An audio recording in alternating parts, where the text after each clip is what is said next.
Ada seorang ni dia kata kaya sangat-sangat, tapi asalnya miskin. Cuma sebab apa dia kaya? Karena dia waktu miskin, bila dia makan roti, kata Syekh, roti kan ada habuk, dia tak akan bagi jatuh ke tanah. Dia akan tahan macam tu. Dan habuk ni pun dia akan makan.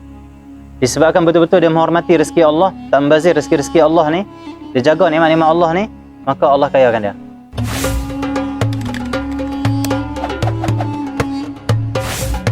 Jom sama-sama kami, caranya mudah.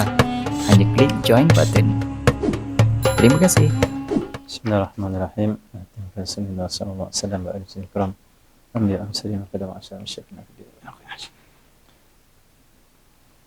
Al-Fatihah. Alhamdulillah bismillahirrahmanirrahim. Alhamdulillah rabbil alamin. Alhamdulillahirabbil maliki yawmiddin. Iyyaka na'budu wa iyyaka nasta'in. Shiratal mustaqim. Shiratal ladzina an'amta 'alaihim ghairil maghdubi 'alaihim waladdallin. Amin. Bismillahirrahmanirrahim. Alhamdulillah rabbil alamin. Wassalatu wassalamu ala abiyil qasimil amin sayyidina Muhammadin wa ala alihi wa sahbihi ajma'in. Subhanaka la ilma lana illa ma 'allamtana innaka antal alimul hakim. Wa la haula wa la quwwata illa billahil aliyyil azim. Rabbi shrah li sadri yassir li amri wahlul 'uqdatam min lisani yafqahu qawli. Saddid lisani wahdi qalbi bihaqqi sayyidina Muhammadin sallallahu alaihi wasallam. Allahumma salli wa sallim ala sayyidina Muhammad wa ala alihi wa ashabihi salatan la nihayata li kamalihi wa ali kamalihi. Allahumma salli wa sallim ala sayyidina Muhammad al-fatih lima uliqa al-khatim lima sabaq nasiril haqq bil haqq wal hadi ila siratikal mustaqim sallallahu alaihi wa ala alihi wa sahbihi haqqa qadrihi miqdaril azim. Bismillahirrahmanirrahim. Assalamualaikum.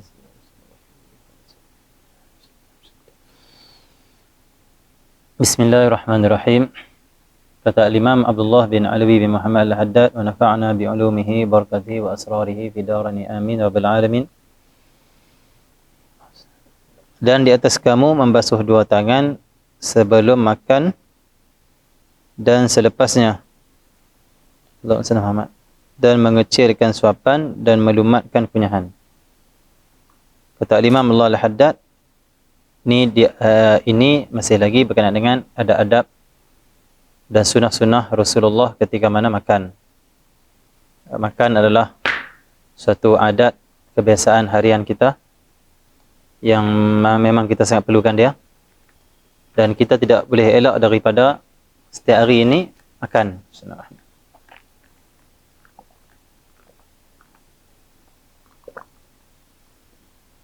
Maka bila kita ini setiap hari tidak lepas daripada dipanggil apa, makan, maka jangan jadikan time makan kita itu kita mendapat kerugian. Kerana Muhammad, orang yang makan semata-mata tetapi tidak ada sunnah Rasulullah, tidak ada niat-niat yang baik, maka waktu makan itu akan menjadi sia-sia. Kita nak waktu makan kita menjadi ibadah pada Allah, menjadi zikir pada Allah, menjadi saat kita bersyukur pada Allah Subhanahu Wa Taala dan menghidupkan sunnah-sunnah dan adab-adab Nabi sallallahu alaihi wasallam. Di antara adabnya, dan di atas kamu hendaklah kamu itu membasuh dua tangan sebelum makan dan selepasnya. Maksudnya sebelum nak makan basuh tangan. Dan selepasnya pun basuh tangan. Dan ini adalah sunnah Rasulullah sallallahu alaihi wasallam. Dan sebaiknya walaupun kita nak makan menggunakan tangan kanan saja, tetapi sebaiknya membasuh kedua-dua tangan. Itu yang kita mengaji dengan guru kita lah. Karena boleh jadi waktu mana kita makan, akan ada makanan-makanan yang jatuh di luar daripada talam atau pinggan kita. Maka kita ambillah dengan tangan kiri kita, meletakkan dalam pinggan kita semula. Sebab itu kita kena bersedia untuk basuh kedua-duanya sekali. Mungkin juga daging itu keras, ataupun ayam itu kita nak kepak menjadi dua, kita perlukan dua tangan. Bila kita dah basuh tangan kiri, maka kedua-duanya dah basuh. Dah bersih. Allah SWT. Jadi mudah untuk kita gunakan. Jadi bagi orang yang nak makan menggunakan tangan kanan, basuh sekali dengan tangan kiri. Allah SWT. Itu macam tu. Okey. Allah SWT. Membasuh dua tangan sebelum makan. Ada satu kitab menyebut, di antara sebab fakirnya seseorang, susah rezeki nak masuk, iaitu orang yang makan tidak basuh tangan. Makan basuh tangan. Kita nak makan apa saja, taklah burger je pun kalau boleh basuh tangan. Cuba amalkan sebelum makan basuh tangan. Kerana dia sunnah Nabi dan dia dapat mengelakkan kita daripada menjadi orang fakir. Orang yang tak basuh tangan dia sebelum makan akan jadi orang fakir. Sebahagian kitab sebut macam tu. Terus dan selepas basuh.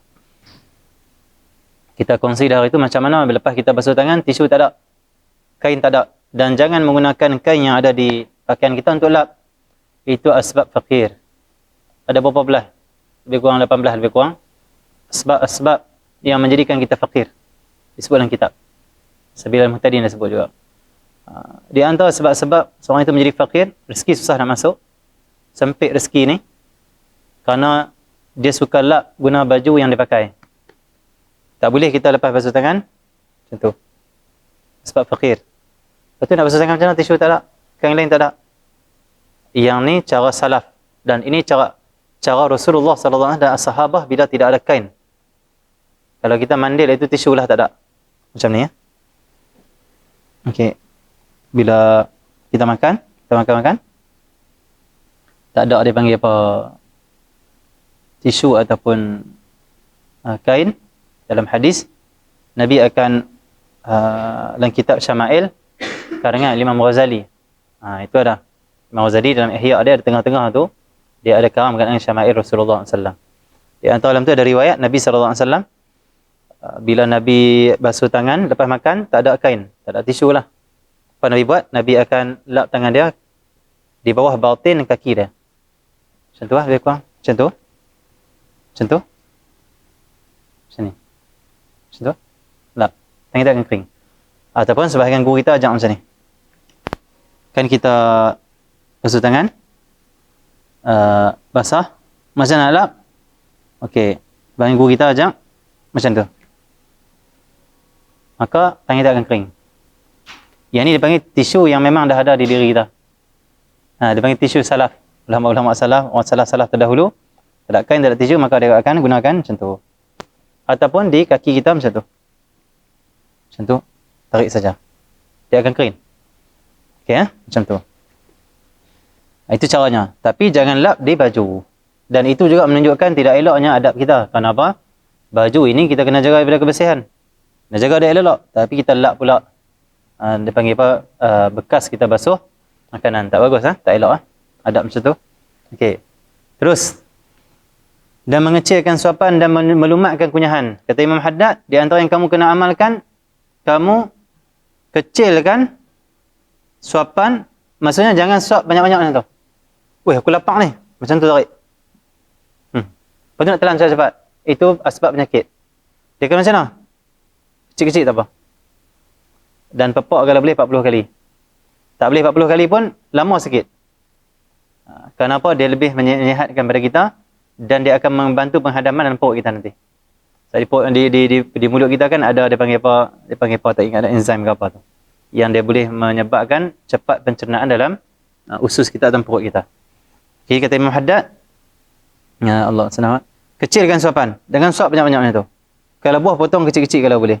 Kalau nak potong besar, makan sikit-sikit. Bukan makan sampai penuh mulut. Tak bagus. Itu nampak kurang adab. Jangan makan macam tu. Nampak ni tepi ni. Tak bagus. Makan macam mana? Besar lah. Nampak macam tak makan dia pun. Okey ya. Dan jangan kamu hulur tangan kamu kepada makanan sehingga kamu telan apa yang dalam mulut kamu. Dan jangan kamu hulur tangan kamu kepada makanan sehingga kamu telan apa yang dalam mulut kamu. Sebelum kamu telan makanan yang tengah kamu kunyah, jangan lagi kamu ambil yang lain dah. Sabar. Maksudnya macam ni. Ambil makanan, kita akan kunyah. Tunggu macam tu. Telan, tu baru ambil. Bukan ni dah. Masuk. Tak bagus dan kurang adab. Okey, dan asbab penyakit. Alhamdulillah min dzalik. Okey. Allah senang.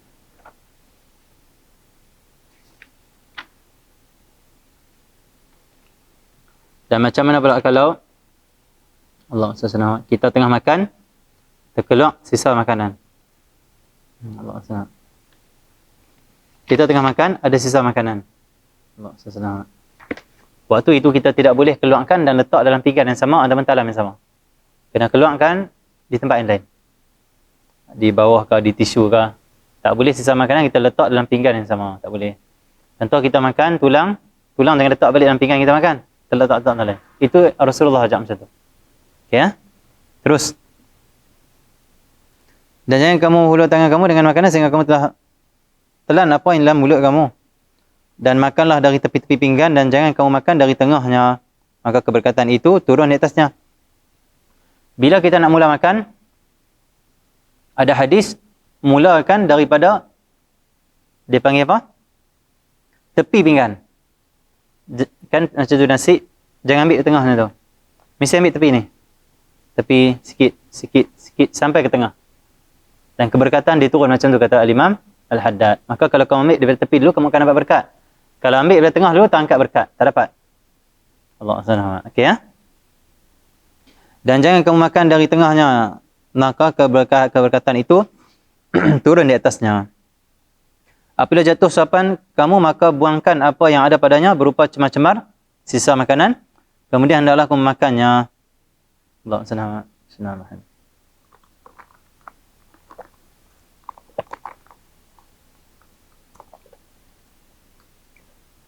Ini bukan sisa makanan. Dan Imam Haddad bila jatuh suapan kamu. Allah SWT. Tengah nak makan. Bila nak masukkan dalam mulut, terjatuh. Atas lantai. Kata Imam Haddad ambil balik. Dan buang benda yang mencemarkan dia. Itu habuk sama buang macam tu. Itu makan kata Imam Haddad. Makan. Ada seorang. Dicerita oleh Al-Muhaddis. Syekh Muhammad Alwi Al-Malik. Syekh Muhammad Tariq Saddar. Muhaddis. Duduk di Mekah. Dia pernah cerita kami waktu mana dia main di Malaysia, dia kata ada seorang ni dia kata kaya sangat-sangat. Kaya sangat-sangat. Duit ni sangat banyak. Orang kaya raya. Tapi asalnya miskin. Cuma sebab apa dia kaya? Dia tak ada amalan yang banyak. Bisnes pun taklah banyak mana. Tapi kekayaan ni sangat luar biasa. Karena dia waktu miskin, bila dia makan roti kata Syekh, roti kan ada habuk, dia tak akan bagi jatuh ke tanah. Dia akan tahan macam tu.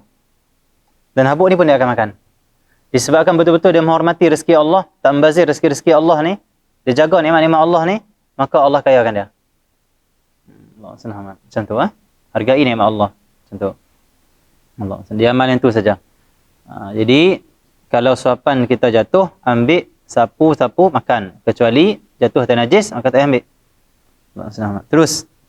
Dan jangan kamu meninggalkan untuknya syaitan. Kalau kamu tak ambil, kamu tinggal, syaitan akan makan. Syaitan kuat, syaitan kacau kamu. Maka sisa makanan jangan dibiarkan macam tu saja, hendaklah kamu makan. Kalau dia jatuh. Bukan sisa makanan, maksudnya makanan yang terjatuh lah. Ambil kata Imam Al-Haddad. Kalau tak ambil, syaitan akan makan.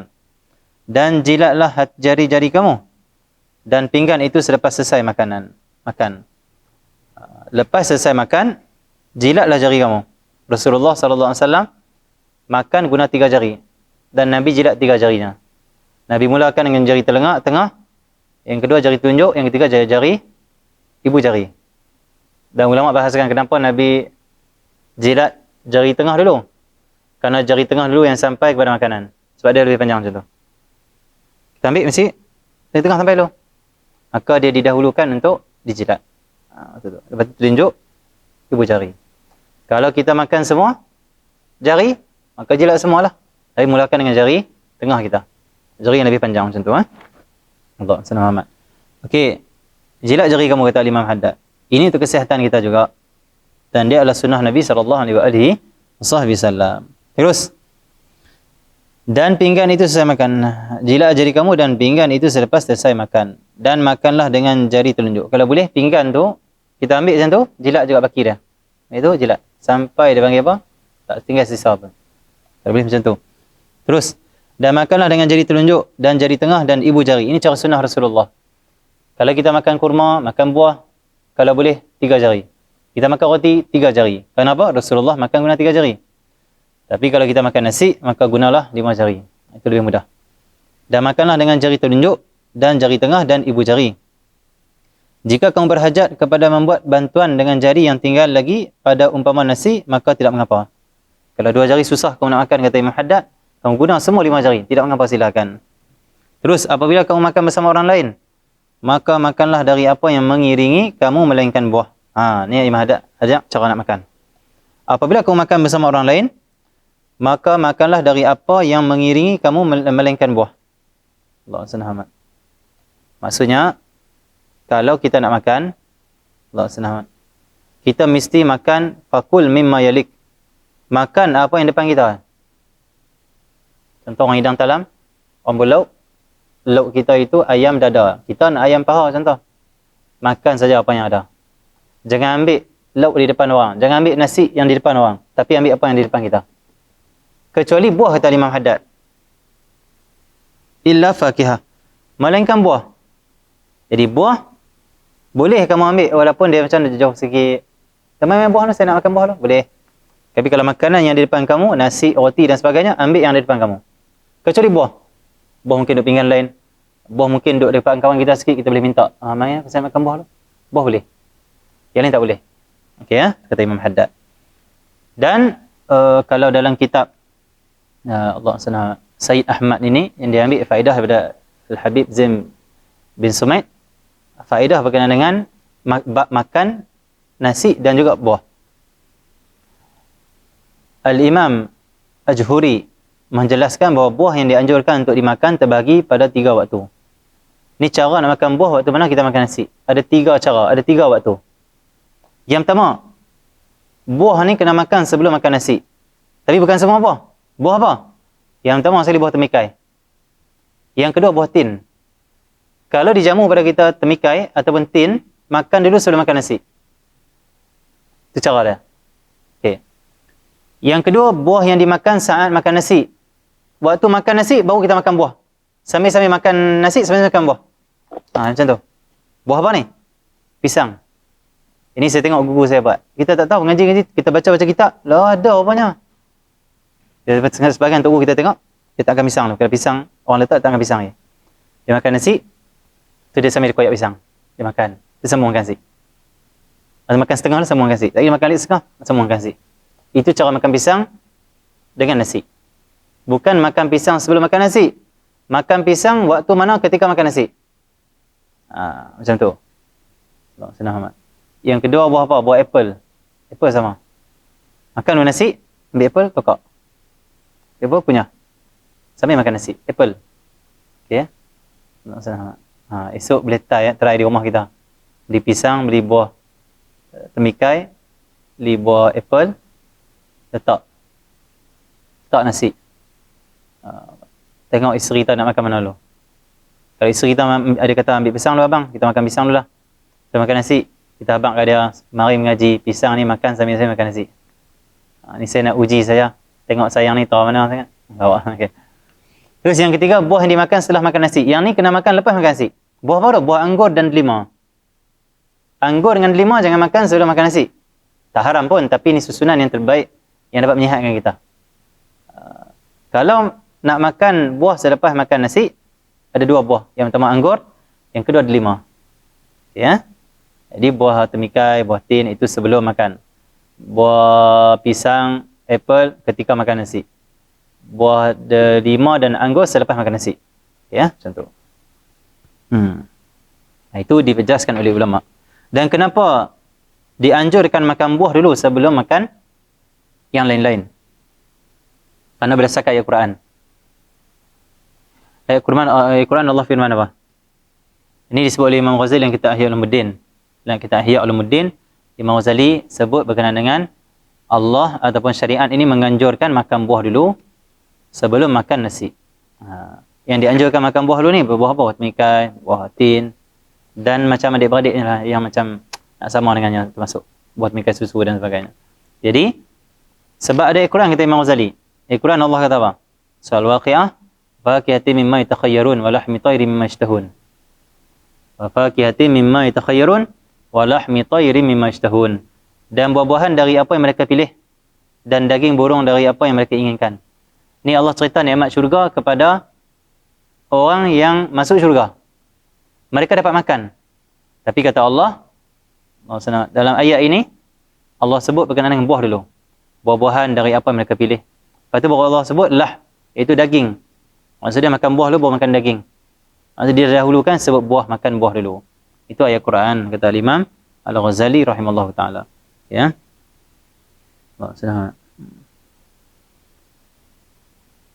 Dan dia juga adalah tujuan untuk mencepatkan pencernaan. Okey, terus. Dan jangan kamu banyak memandang kepada orang-orang yang hadir ketika makan, mereka makan.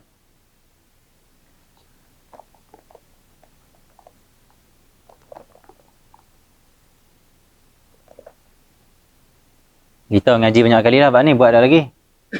Dan kata, sama ni ngaji, buat dah lagi. Al-Habib Al-Habib Abdullah bin Muhammad bin Alawi bin Syihab Ainut Tarim. Dia kalau ceramah tu, Allah senang, kebiasaannya dia ceramah benda yang sama. Kalau pagi dia ceramah di sini kepada masyarakat, tajuk sama. Malam tajuk yang sama. Esok tajuk yang sama, lusa tajuk yang sama. Seolah macam dia tak ubah dah. Ceramah yang lain. Dia akan ulang yang sama. Amal ini, amal yang sama. Orang pernah tanya kepada Al-Habib Abdullah bin Muhammad bin Alawi bin Syihab. Wahai Habib, kenapa engkau ulang-ulang? Kenapa ulang? Kata dia, aku ulang sebab kamu semua belum amal lagi. Kata. Ulang lagi. Lagi tak amal, aku tak pindah. Seperti as-sahabah Nabi SAW. Dalam sebahagian riwayat, as-sahabah tidak akan ubah bacaan Quran mereka sehinggalah mereka selesai amalkan Quran yang mereka baca tu. Maksudnya mereka akan baca amal. Selagi tak dapat amal, tak akan meneruskan bacaan seterusnya. Ini siapa? As-sahabah Nabi SAW. Sahabah.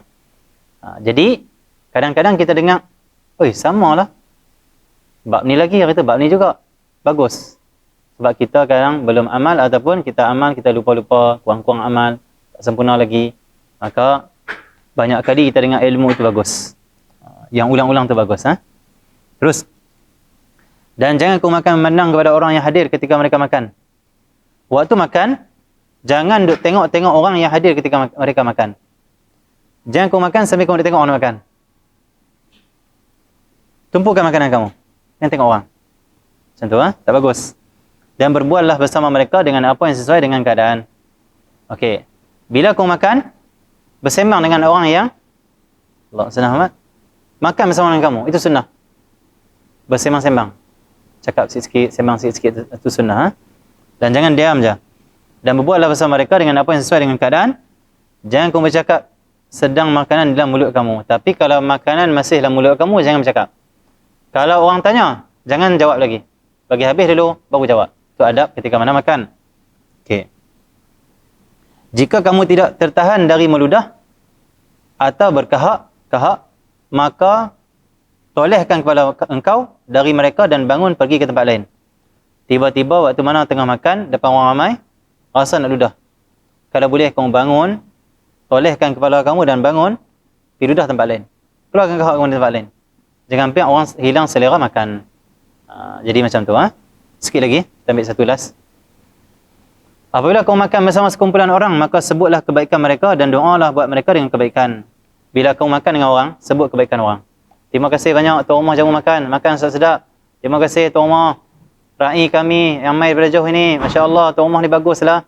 Tuan Rumah ni ini mulialah. Semoga Allah muliakan rumah ni. Semoga Allah berkati. Allah beri kebaikan kepada ahli rumah yang menjamu kami makanan. Sebut macam tu. Okey ya? Allah senang. Dan katakan, dan doalah buat mereka dengan kebaikan. Bila kita makan dengan orang, doakan kebaikan untuk orang. Ya Allah, mudah-mudahan Allah rahmati kamu. Allah berkati kita. Mudah-mudahan majlis makan-makan kita malam ni Allah pandang, Allah rahmati. Allah bagi pahala dan sebagainya. Okey ya? Dan katakan selepas selesai dari makan, alhamdulillah. Ya Allah, sebenarnya engkau beri aku makan yang baik, maka jadikan aku beramal amalan yang baik. Itu doa. Alhamdulillah yang beri aku makan makanan ini dan merezekikan aku dengannya tanpa daya dan dariku dan tanpa upaya. Maka siapa yang mengucapkan demikian itu diampunkan baginya apa yang telah terdahulu dan daripada dosanya dan apa yang terkemudian. Allah senang. Jadi siapa yang baca doa ni, kata Imam Haddad, Allah akan ampunkan dosa dia yang terdahulu dan akan datang. Yang dulu dan akan datang. Besarnya doa kita, Allah senang, selepas kita makan makanan, khususnya waktu mana kita makan bersama dengan orang ramai. Allah senang. Okey ya. Satu lagi lah pendek ni. Jangan kau berhati diri untuk menyediakan lauk bagi setiap makanan. Dan jangan kau mencela makanan selama-lama sekalipun ia tidak elok. Ni adab. Bila ramai rumah kita, jangan kita nak pergi beli tu, beli ni. Jamu apa yang ada saja. Kalau ayak-ayak saja. Itu akhlak yang baik. Dan kenapa kita tak dianjurkan untuk pergi beli macam-macam, memberatkan kita waktu tetamu mai? Sebab yang pertama, mungkin boleh menyakiti ahli rumah. Anak-anak akan kata, ayah aku ni hari biasa tak beli orang kami sedap macam ni, tetamu mai boleh beli. Menyakiti kadang-kadang. Yang kedua, bila memberatkan kamu, kamu akan raih tetamu dalam keadaan tak seronok, ada sikit stres. Weh, tak sampai tadi koda tadi. Tak sampai gini. Sedangkan kita nak beri tumpuan pada tamu, nak tenangkan tamu, tak boleh. Tak bagus. Yang bagusnya apa? Allah tetamu mai. Ada apa tahu rumah? Biskut. Okey, biskut. Ayat teh? Okey, teh. Itu lebih baik dan akan menggembirakan tetamu. Allah sedang. Ya, kita dianjurkan menjamu tetamu. Tetapi tak boleh kita memberat-beratkan diri kita untuk menjamu tetamu. Tak boleh. Tidak boleh, Allah sedang. Terus. Tetapi kalau kita tak berat, contoh tetamu kata, saya akan main esok. Tak berat kan? Okey, esok masak lah. Tak berat pun. Yang beratnya apa? Dia maksa. Untuk bagi ada juga. Untuk susahkan diri dalam keluarga dia. Tak boleh. Apa dah keluar? Itu lebih baik. Okey, Dan kita bila pergi rumah orang jamu teh saja, biskut saja, jangan kita kata apa? Kerana dia amalkan sunnah. Itu tak memberatkan. Kerana kalau memberatkan ada masalah yang lain. Allah SWT. Jadi, apa saja? Yang penting kita letak layan tetamu dengan baik. Dan jangan kamu mencela makanan selama-lama sekalipun tidak elok. Kalau makanan tak elok, jangan kamu kata tak sedap, tak elok, ini jangan. Makan saja kerana itu nikmat Allah Subhanahu Wa Taala. Nabi SAW dalam hadis, Nabi tidak pernah mencela makanan. Nabi suka Nabi makan, tak suka Nabi akan tinggalkan. Itu saja. Allah. Kalaupun tak berapa nak sedap, pergi tambah garam, tambah gula. Tak perlu, makanan ni tak sedap lah, apalah makanan ni. Apalah, tak payah.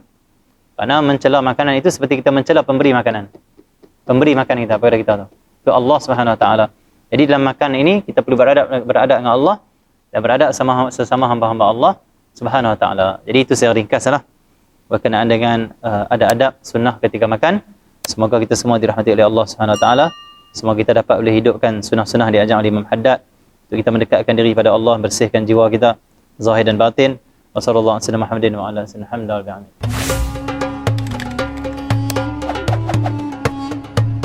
Dia mengatakan boleh tawassul dengan orang soleh dengan syarat orang soleh itu masih hidup. Kalau orang soleh itu telah meninggal dunia, ketika itu haram atau syirik. Ada yang kata syirik, ada yang kata haram. Kalau begitu tawassul dengan orang hidup menuhankan orang hidup.